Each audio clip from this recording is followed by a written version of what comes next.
Le chatu est un très vieux cépage ardéchois. Donc on a des écrits Olivier de Serres qui en parle au théâtre Ménage des Champs. Voilà. Et on l'a aussi sur des vieux écrits, donc on l'appelait Carbonicum. Voilà. Donc étymologiquement parlant, ça a donné chatu. Voilà. On le retrouve au piémont italien, donc dans la partie de ce qu'on appelle les vallées cévenoles en Italie, donc vers Pinolero, en dessous Sestrières.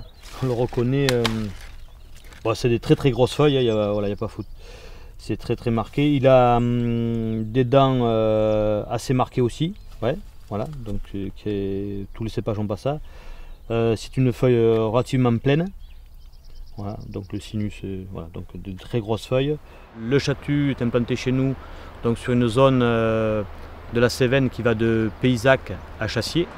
En haut, on a le village de Ribes.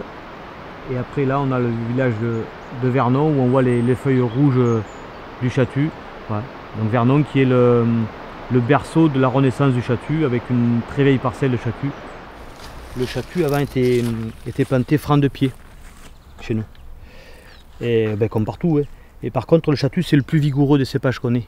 Et dans les terrains très évolués, on a très peu d'argile. On a du grès très lessivé. Et du coup les anciens ils mettaient des grandes tiges donc, en terre. Et le chatu se développait, c'était le seul à pouvoir tirer des rendements corrects dans des terrains très pauvres. Voilà.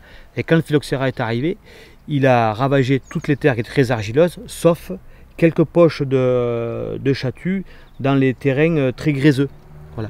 Et du coup, quand les premiers porte-greffes sont arrivés, donc le Jacquet et le Clinton, ben, nos anciens ont d'abord greffé sur le chatu sur ces porte-greffes-là. Et du coup, tous les chatus, beaucoup ont été arrachés, bon, sauf quelques parcelles, heureusement, il y a toujours des irréductibles gaulois, fort heureusement. Et du coup, on n'a pas replanté le chatu, on a planté d'autres cépages qui étaient plus productifs à l'époque et qui correspondaient aux standards de l'époque. Voilà. Et après, bon, on a recommencé à planter à partir de 92, voilà, 1992, les premiers jeunes chatus. Quoi, voilà. En ce moment, on a marqué un petit point mort point de vue plantation. Ça redémarre doucement parce qu'on avait planté un petit peu trop vite, donc on était un peu trop en avance en viticulture et pas assez en commercial, on dira. Et maintenant par contre on a monté en notoriété, nos produits sont bien affinés, on est beaucoup plus régulier en termes de qualité et niveau de production.